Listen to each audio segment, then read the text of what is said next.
যে রূপনগর, নাচাবো গ্রাম শহর, কাঁপাবো সবাইকে young to old। আমারে জানাতে ইশারা কাবতে হয়ে যাবে সবাই শূন্যতে বোর। নগরের আমি রূপালী গোর, রূপনগরের আমি রূপালী গোর, রূপনগরের আমি রূপালী গোর। আমি যে রূপনগর, নাচাবো গ্রাম শহর, কাঁপাবো সবাইকে young to old। ওরা হইতেছে আমগো শত্রুপক্ষ, আর মারুফ ওটা তো একটা গুন্ডা। একদম ঠিক হয়েছে বাবা, একদম ঠিক কাজ করছে। ওনার সরাসরি না বইলা অপমান করে আসছে। কি দাদির অপমান করছে? এটা তো অনেক লজ্জার কথা। এখন তো দাদি নিশ্চয়ই চুপ থাকবো না। আমি এই ধরনের সন্দেহ করছিলাম, আর এই জন্য আমার বাড়িতে থাকতে দেয় নাই। আচ্ছা তুই কত ভাইয়ের অপমানের আসল কারণটা কি ছিল? সেটা তো পুরোপুরি বুঝি নাই বস, কিন্তু ওই যে 25 বছর আগের ঘটনা তুলে এনে অপমান করা শুরু করে। কিন্তু কষ্টটা কিসের? আর বাবাই বা কেন তার সাথে এমন ব্যবহার করলো? প্রস্তাব নিয়ে আসে ভালো কথা, তারে না কইরা দিলেই হইতো।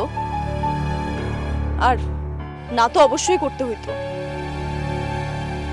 বদমাশ মারুফ কত বড় কলিজা, ও বিয়ার প্রস্তাব নিয়ে আসছে আমগো বাড়িতে। কিন্তু তাই বইলা এরকম একটা মুরব্বির সাথে এরকম ব্যবহার করার দরকার ছিল বাবার?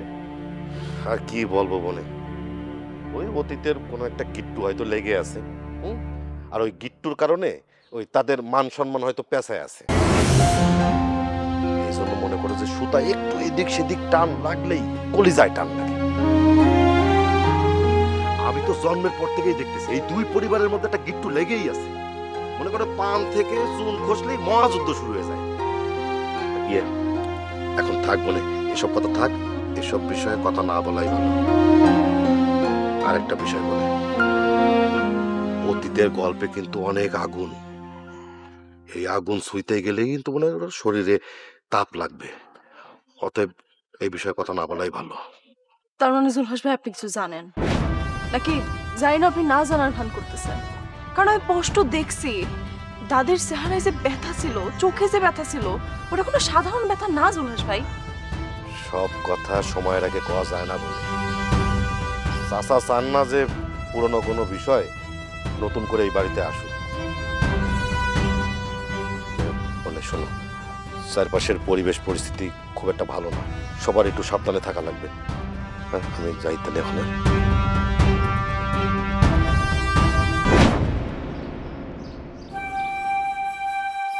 কিন্তু দাদির সেই চোখের পানি তো আমি কিছুতেই ভুলতে পারতেছি না। মনে হইল যেন তিনি শুধু কথাই বলেননি, তিনি একটা পুরো ইতিহাস দিয়ে গেলেন আমারে। আমার একদিন জানতেই হইব কি সেই ইতিহাস।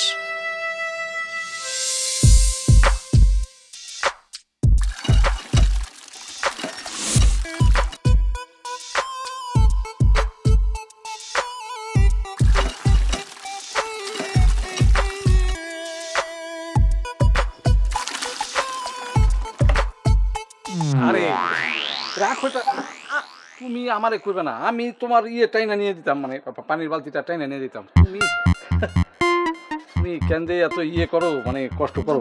দুলা ভাই আপনি এখানে কেন আসছেন? তোমার সাথে দেখা করতে। এই না না না না না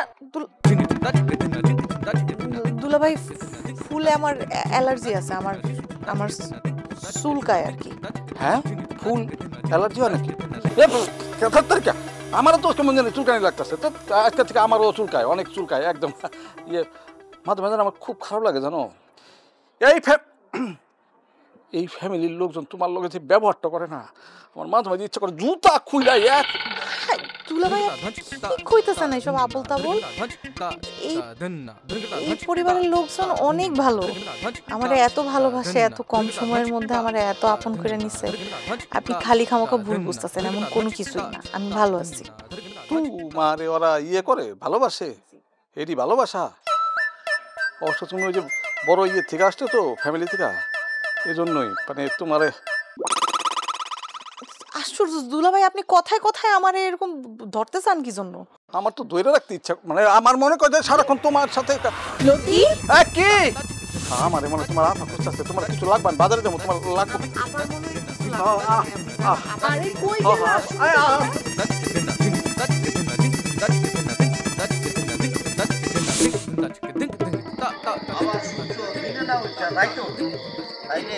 জিনিসটা কি জানেন?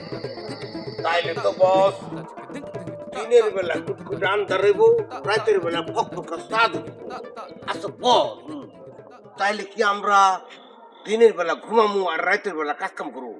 তুই না ভাইরাল মাথার মধ্যে আলকাতরা নিয়ে ঘুরুস, বুঝছস? যেটা চির সত্য সেটা হইলো যখনই সূর্য উঠব তখনই দিন। মানে হলো নিয়মের কোনো পরিবর্তন নাই, নদীতে জোয়ার বাটা হইবই আর নদীর পানি দক্ষিণে বইবই।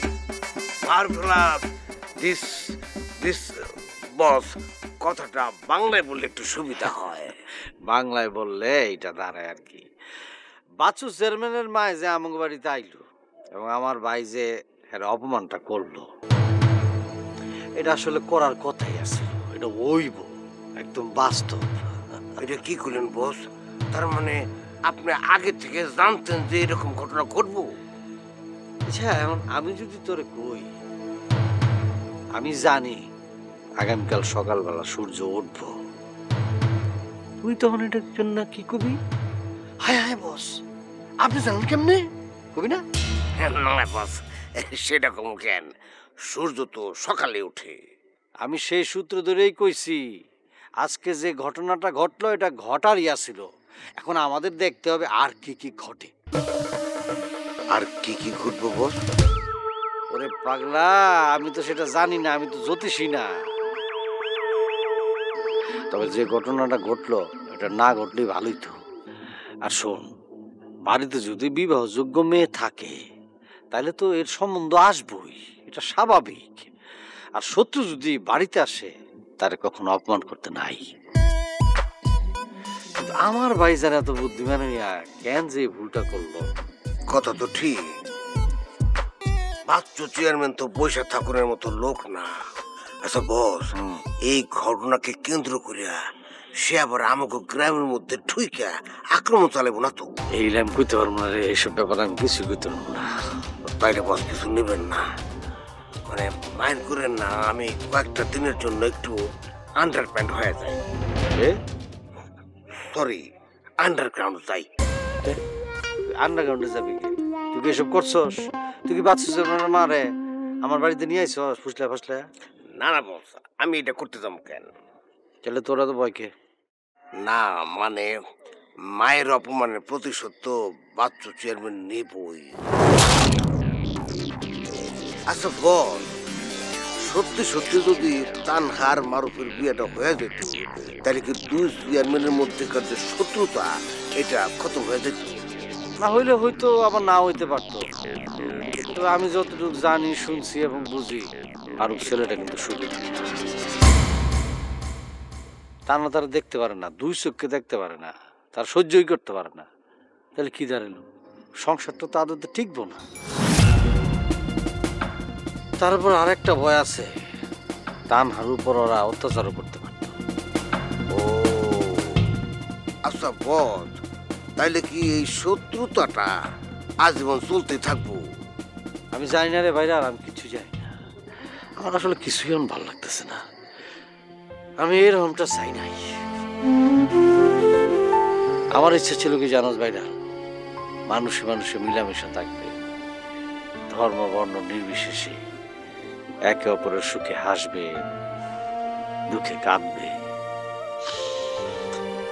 মানুষ মানুষেরই জন্য, জীবন জীবনেরই জন্য, একটু সহানুভূতি কি মানুষ পেতে পারে না ও বন্ধু?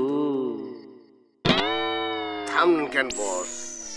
পৃথিবীর সেরা কথা দিয়ে গানটা বানানো হয়েছে, শুনতে খুব ভালো লাগতেছে। একটু গান।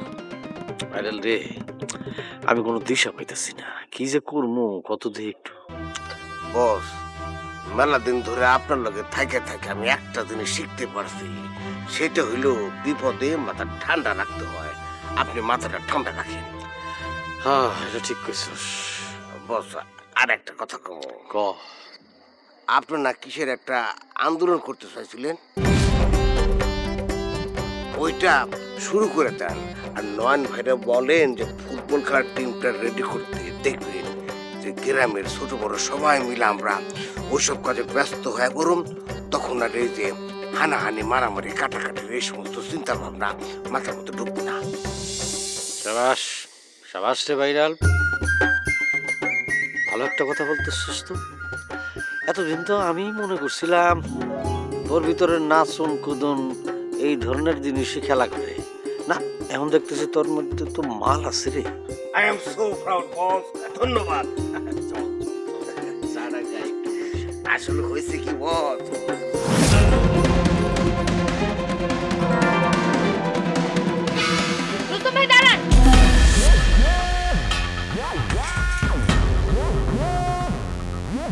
আসছে এখন তো আমার সব দোষ দিব, সবকিছু রাজসাক্ষী আমি। এখন ওরে যে আমি কি কই? হ্যাঁ বা কও। আমি সবকিছু জানি। আজমন চেয়ারম্যানের এত বড় সাহস কেমন করে হলো আমার দাদির অপমান করার? সে যদি এই প্রস্তাবে রাজি না থাকে, তাহলে আপনি যখন কইতে গেছিলেন তখনই না করে দিত। তুমি তো সবই জানছো, আমার তো একই কথা। সে যদি রাজি না হইতো তাহলে আমি যখন গেছিলাম তখনই আমার না করে দিত। তখন যদি এটা কইতো তাহলে তো এই ঘটনা ঘটতো না। আপনি লগে ছিলেন দেখা অনেক নিশ্চিন্ত ছিলাম, আপনার উপরে অনেক ভরসা ছিল। কি করুম কইবা? তুমি তো জানো ওটা আজমল চেয়ারম্যান এলাকা, আর ওখানে তো আমরা মারামারি করতে যাইনি, তাই না? আরে আমরা তো গেছি বিয়ার প্রস্তাব নিয়ে। এখন যদি তারা আমগুলোকে মেহমানগুলোকে খারাপ ব্যবহার করে, আমগো কি করা আছে কও? আপনি ওইখানে তাগো দুই চারটা কথা শুনে আইতেন। দেখো ইবা, তখন আসলে সিচুয়েশনটা এরকম ছিল না। আমরা নিজেরা সবাই তো অবাক হয়ে গেছিলাম গা। কেন? আরে প্রথমে তো আজমল চেয়ারম্যান আমাদের সাথে খুব ভালো ব্যবহার করছে, আমাদের জন্য আপ্যায়নও কমতে রাখে নাই। এমনকি দাদি যান যখন মারুফের সাথে তানার বিয়ের প্রস্তাব করলো তখনও তিনি খুব সুন্দর ব্যবহার করলেন।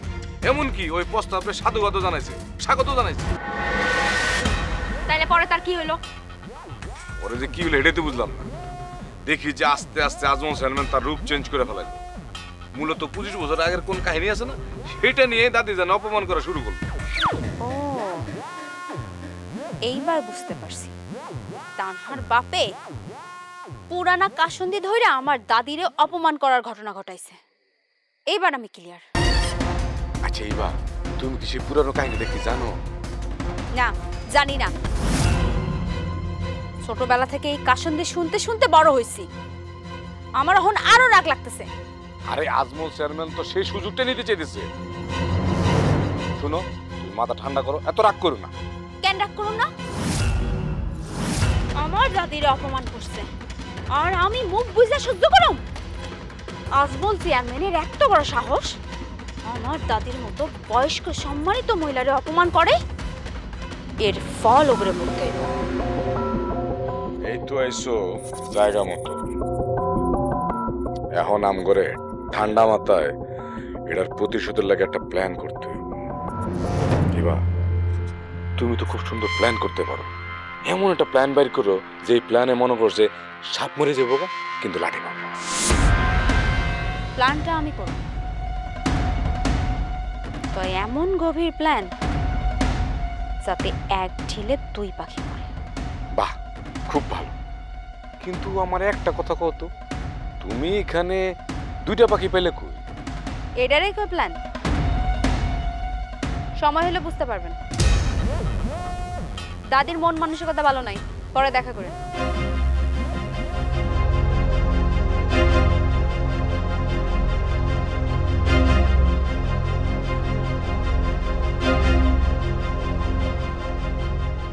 এখানে দুইটা পাখি পাইলে কই? পাখি তো একটা। নিশ্চয়ই এখানে আরো একটা পাখি আছে। এই পাখিটা আমারে খুঁজে বের করতে হবে। তোমারে পটাইতে গিয়ে চোখের নিচে কালি, তোমারে পটাইতে গিয়া চোখের নিচে কালি। তুমি যেই বাগানের ফুল, আমি সেই বাগানের মালি। তুমি যেই বাগানের ফুল, আমি সেই বাগানের মালি। কি হইছে? ডাকছেন কেন? কোন? আরে তোমাকে জন্য নতুন প্রস্তাব নিয়েছি। প্রস্তাব? বুঝছি তো, আজকে আবার ইসলি বিটিশ করতে আসছেন না? তাই তো দেখতেছি। তোর আমি কইলাম না লাইকি, হ্যাঁ? এখন মতলব অন্য কিছু। ইসলি বিটিশ করা না? খারাপ দেখাইতেছি। আরে কি করতেছো বুঝতেছি না, অন্য কমরে পাচ্তেছো কেন? দেখাইতেছি ইসলি বিটিশ করা। হ্যাঁ হ্যাঁ দেখাইতেছি, কি লাগে বাড়তেছে দেখাইতেছি। অপেক্ষা করো তারা। কি করো তোমরা? কি করছো? এই লুলা, বুঝতেছি না কি করতেছ? আরে দাঁড়াও, পুরো কথা তাকে শুনবা নাকি? শোনো না, কথা শুনে প্রস্তাব না শুনে ল্যাটিনে মারতে আসলা, এটা কি ঠিক? মানুষের উচিত আগে কথা শোনা তারপর বিচার করা। ঠিক আছে, আমি যে প্রস্তাব নিয়েছি তোমরা যত শুনবা না, আমি তোমাদের সাথে নাই। আপনাকে চেয়ারম্যানের মা এত বড় অপমান হয়ে গেল, তারপরে আপনাদের আক্কেল হয় না? না আরে তোমরা বুঝতেছো না কেন? সেই জন্য তো আমরা নতুন করে আরেকটা প্রস্তাব নিয়ে আইছি। তা কিসের প্রস্তাব? এইটাই তো জিজ্ঞেস করতেছি, কর না কে? তার আগে আমারে কথা দিতে হইব, পুরা কথা শুই না তারপর আমার উপরে রিয়াকশন দেখাইতে হইব। হ্যাঁ, কথার মাঝে কিন্তু ফাল পাড়তে পারবো না। তার আগে আমার একটা কথা কোন তো, আপনারা এই রাইতের কালে কেন আসেন? আপনারা কি চোর নাকি ডাকাইত? এই যে দেখো, কথার মাঝখানে আবার ফাল পাড়তেছে। আমিও নাই তোমাদের সাথে। এই বন্ধু, চল মারুপিয়া কে বলি যে হ্যাঁ আমাদের কোনো কথাই শুনতেছ না। চল চল। আচ্ছা আচ্ছা ঠিক আছে, কোন? শোনো, মারুপ তোমাগো 1 লাখ টাকা দিতে চাই।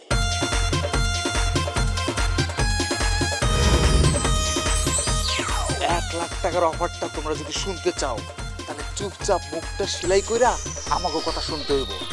কি তোমরা রাজি? ঠিক আছে, রাজি। এই যে চুপ করলাম। শোনো, এখন যেটা বলবো মনোযোগ দিয়ে শুনবা, কেউ যেন না জানে। একটা ফান্দে তানারে ফেলতে হবে, এরপর তানাকে মারুপের হাতে তুলে দিতে হবে। দিতে পারলে নগদ 1 লক্ষ টাকা ক্যাশ, কসকসে টাকা। Cash cash? শোনেন, আপনাকে একটা কথা ক্লিয়ার করে কই দিতেছি, তানহা কিন্তু আমাকে বান্ধবী লাগে। শুধু বান্ধবী না, তানহা আমাকে বেস্ট ফ্রেন্ড, আমাকে উপকারী বান্ধবী। আর আরেকটা কথা কই, প্রেম একটা পবিত্র জিনিস। আর মারুফ তানহার লগে প্রেম করতে চাইছিল বিধায় আমরা রাজি হইছিলাম। আর ও ভালো হয়ে যেতে চাইছিল, হের লাগি আমরা রাজি হইছিলাম।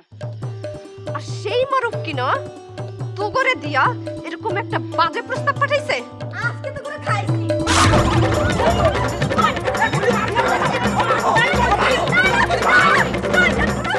শয়তান জানি কোন হানকার।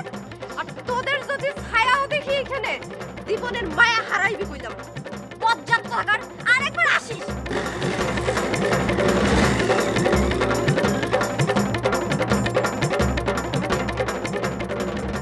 চল, তানহারে কিন্তু বিষয়টা কইতে হইব। হ্যাঁ চল।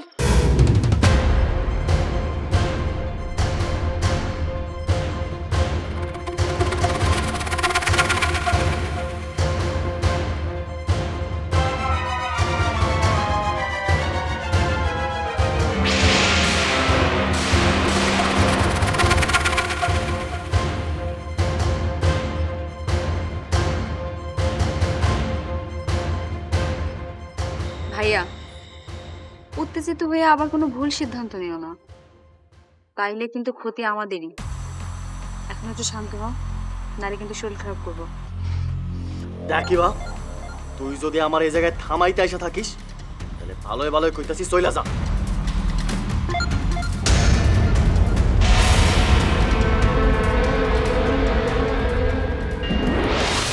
তবে তবে আমি যেটা ভাবতেছি সেটা হলো বাচ্চু চেয়ারম্যানের মায়ের যেভাবে অপমান করছে